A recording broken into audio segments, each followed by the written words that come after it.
আজ সাপ্তাহিক রাশিফল নিয়ে আলোচনা করব।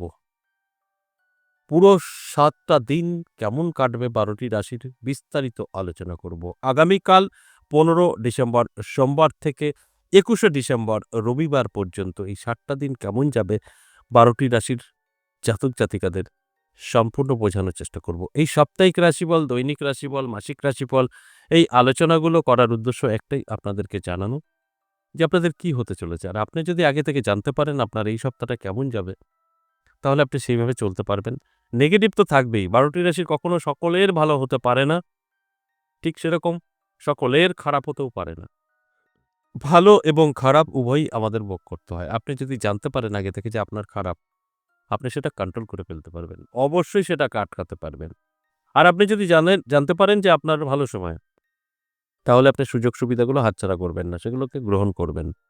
কারণ আপনার জানা থাকবে, না এটা আমার জন্যই সুযোগটা আসছে। আর যদি আপনার না জানা থাকে সুযোগ তো আসবেই, আপনি ছেড়ে দেবেন। ঠিক আছে, পরে আবার দেখা যাবে। বাস এটাই ফায়দা আগে থেকে জানার।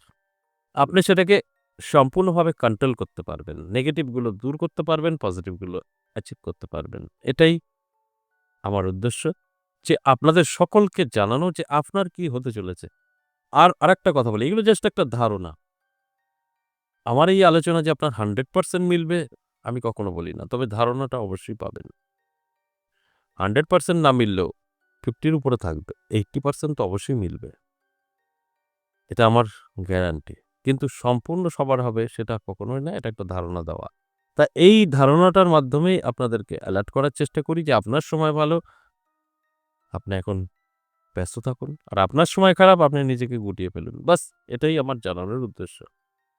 তাহলে অবশ্যই এই যে সাপ্তাহিক রাশিফল নিয়ে বিস্তারিত আলোচনা করব এই ৭ টা দিন ১২টি রাশির কোন দিক থেকে কি হতে চলেছে, এইভাবে শুনে বুঝে আপনি আপনার জীবনের সাথে যদি এপ্লাই করতে পারেন, সেখান থেকে বেনিফিট 100% আপনার থাকবেই থাকবে। অবশ্যই আলোচনা করব, আলোচনা থাকবে। তার আগে আমার সাথে কিভাবে যোগাযোগ করবেন সে বিষয়টা একটু বলে নিই। নমস্কার, জয় মা কামাখ্যা, জয় মা তারা। যারা ভীষণভাবে বিপদে আছেন, করবেন বুঝে উঠতে পারছেন না, নানা দিক থেকে আপনি জর্জরিত হয়ে গেছেন। বহু জায়গায় গিয়েও ব্যর্থ। কোনো কাজ হয়নি। একবার হলেও যোগাযোগ করতে পারেন। কোথায় আসবেন? নদিয়া বীরনগর ১০ মহাবিদ্যা কালীবাড়ি আমার নিজের মন্দির। এখানে আপনি পেয়ে যাবেন সপ্তাহে ৩ দিন সোমবার, মঙ্গলবার, বুধবার। আর যারা আসতে পারবেন না, বহু দূর থেকে দেখছেন, নদিয়া আপনাদের অনেক দূর, তারা অনলাইন চেম্বারে দেখাতে পারেন। যদি আপনার প্রয়োজন থাকে তো। অনলাইন চেম্বার বৃহস্পতি, শুক্র, শনি ৩ দিন। আপনি অনলাইন বা অফলাইন সরাসরি চেম্বারে আসতে চাইছেন, সেক্ষেত্রে কিন্তু আপনাকে অবশ্যই আগে থেকে নাম লেখাতে হবে। এবার আগে থেকে নাম কিভাবে লিখাবেন? দেখবেন আমাদের একটা কলিং নাম্বার আছে 62 দিয়ে শুরু, স্ক্রিনে দেওয়া আছে। ১ম এ 62, তারপরে যা আছে। এবার এই ফোন নাম্বারটা কলিং নাম্বার। আপনি কিন্তু অবশ্যই এই নাম্বারটাকে কল করে আপনার নামটা লিখিয়ে দেবেন। এটা সরাসরি আপনি কল করতে পারবেন এবং আপনার কলটা রিসিভ হবে। অনেক সময় কি হয়, কেউ না কেউ তো কথা বলে সর্বদা। তখন আপনি কল করছেন, আপনার কলটা ঢুকছে না বা অনেক কিছু আপনাকে কোম্পানি থেকে বলতে পারে। কখনো সঠিকটা বলে এই রুট বিজি, কখনো বলে সুইচ অফ, কখনো বলে অস্তিত্ব নেই, অনেক কিছুই বলতে পারে। কিন্তু আপনি ২ বার ৩ বার যদি ট্রাই করেন তাহলে অবশ্যই আপনার লাইনটাও ঢুকবে। লাইনে থাকতে হবে। তাহলে আপনি কিন্তু লাইনে প্রবেশ করতে পারবেন। এইভাবে আপনি কিন্তু সঠিকভাবে আপনি জানতে পারবেন যে আপনি কিভাবে আমার সাথে সাক্ষাৎ করবেন। এবার যে বিষয়টা নিয়ে বলব, ধরুন আপনি কোনো বিষয়ে কোনো ব্যাপারে আপনি ফোনটার সাথে যোগাযোগ করতে পারেননি, কিন্তু আপনার ভীষণ আর্জেন্ট প্রয়োজন আছে। সোম, মঙ্গল, এই বুধ ৩ দিনের মধ্যে আপনি সরাসরিও চলে আসতে পারেন। কৃষ্ণনগর লোকাল ধরতে হবে, অন্য কোনো গাড়ি ধরলে হবে না। কৃষ্ণনগর লোকাল ধরে বীরনগর স্টেশনে নামবেন। যে স্টেশনেই নামেন ১ নম্বর প্ল্যাটফর্মে বেরিয়ে টিকিট কাউন্টার থেকে বেরোলেই দেখবেন রাস্তা, এখানে টোটো, রিক্সা সব দাঁড়ানো। তাদেরকে বলবেন সর্বজ্ঞপাড়া ১০ মহাবিদ্যা কালীবাড়ি যাবো, আপনাকে নিয়ে চলে আসবে। এখানে যদি আপনি কোনো লাইন না পান, কল করার দরকার নেই, সরাসরি চলে আসতে পারবেন। ইজি ব্যাপার। আপনি স্টেশনে নেমে ১ নম্বর ২ নম্বরে নামবেন না কখনো। ১ নম্বর লেখা দেখে চলে আসবেন। আপনি বেরোলেই আপনাকে টোটো, রিক্সা নিয়ে চলে আসবে। তাহলে আসুন আজকের যে মূল আলোচনা, সাপ্তাহিক রাশিফল নিয়ে বিস্তারিত আলোচনা করি। এই সাপ্তাহিক রাশিফল থেকে আপনি অনেক কিছু জানতে পারবেন, অনেক কিছু বুঝতে পারবেন। সেইভাবে চললে ভাগ্যের পরিবর্তন আপনি ঘটাতে পারবেন।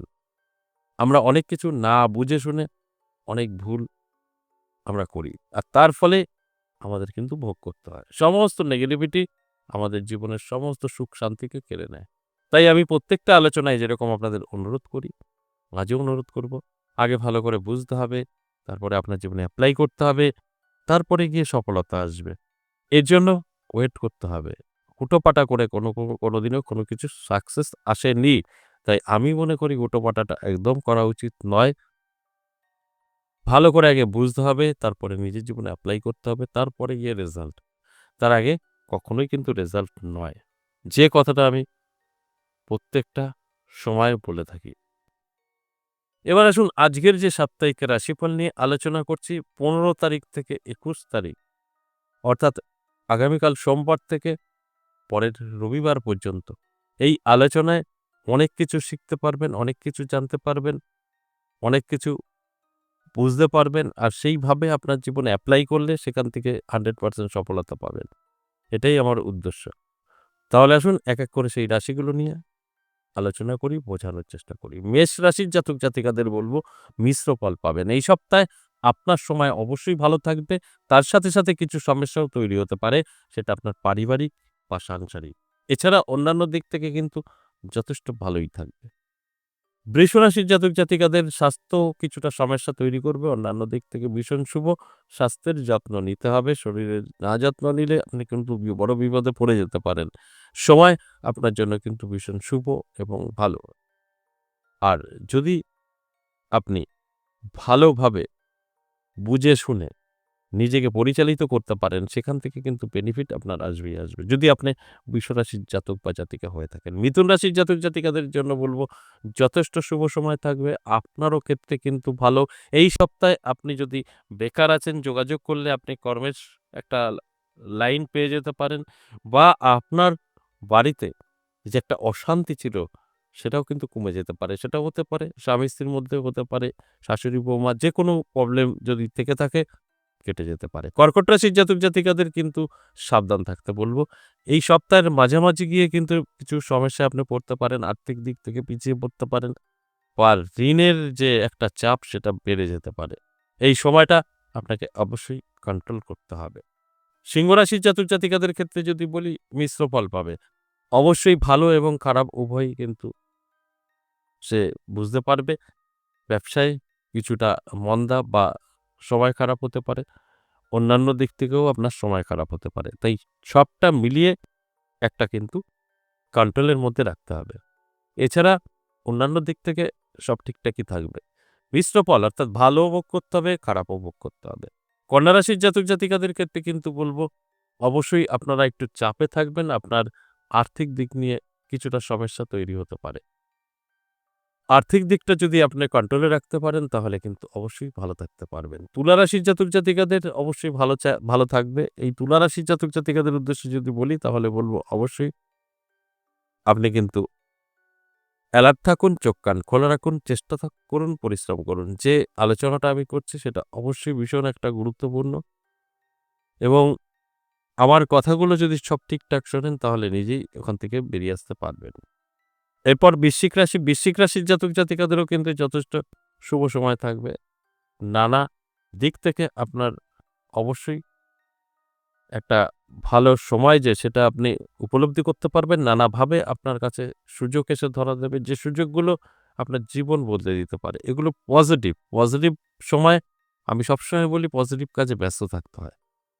সেটা থাকলে অবশ্যই আপনি কিন্তু ভালো থাকতে পারবেন। ধনুরাশির জাতক-জাতিকাদের কিন্তু বলব অবশ্যই আপনার জন্য শুভ। আপনি যেকোনোভাবে দেখতে পারেন আপনার সমস্ত কর্মে উন্নতি এবং সাকসেস থাকছে। যে কিছু সমস্যা সেগুলো অবশ্যই আপনার জীবন থেকে মুছে যেতে পারে। মকর রাশির জাতক-জাতিকাদের বলব ভালো সময় থাকবে। সন্তান অবাধ্য যাদের বাধ্য হবে এবং পড়াশোনা যারা করছেন বাড়িতে আপনার পড়াশোনায় কিন্তু তারা মন বসাতে পারবে আপনার কেন্দ্র করে। কারণ আপনার সময়টা যথেষ্ট ভালো থাকছে। ভালো সময়ে অবশ্যই ভালো কিছু করা প্রয়োজন। সেখান থেকে আপনি 100% বেনিফিট পেতে পারেন। কুম্ভ রাশির এই জাতক-জাতিকাদের যদি বলি তাহলে বলব অবশ্যই আপনার জন্য শুভ। আপনি যেকোনোভাবে যেকোনো কাজে এই সপ্তাহে সাকসেস পেতে পারেন। কারণ আপনার জন্যও কিন্তু সময়টা অতি শুভ। আমি সবসময় বলি শুভ সময়টা শুভ কাজে ব্যবহার করতে হয়। সেখান থেকে বেনিফিট 100% আসে। আর আপনি যদি সঠিকভাবে সঠিক সময়টা কাজে না লাগান তাহলে কিন্তু সঠিক কিছুই আপনার থাকবে না। এরপর সর্বশেষ মীন রাশি যথেষ্ট পজিটিভ এবং শুভ। মীন রাশির জাতক-জাতিকাদের সময় যথেষ্ট ভালো থাকবে এবং আপনি নিজের কোনো স্বপ্ন পূরণ করতে পারবেন। এতটা ভালো আপনি কিন্তু থাকতে চলেছেন। এই আলোচনাটা সম্পূর্ণভাবে এভারেজ এবং সর্বজনীন। এখানে কারোর ব্যক্তিগত জন্মছক বা হস্তরেখা বিচার বিশ্লেষণ করে আলোচনা করা হয়নি। এটা এভারেজ ভাবে আমরা কিন্তু পার্সেন্টেজ বলি 50% জাতক-জাতিকাদের মেলে, 50% জাতক-জাতিকাদের কোনো কিছুই মেলে না। এটা আমি সবসময় একটা কথাই বলি। আশা করি বুঝতে পেরেছেন। আজ এ পর্যন্তই, আবারও আসবো নেক্সট ভিডিও নিয়ে। ততক্ষণ ভালো থাকুন। নমস্কার।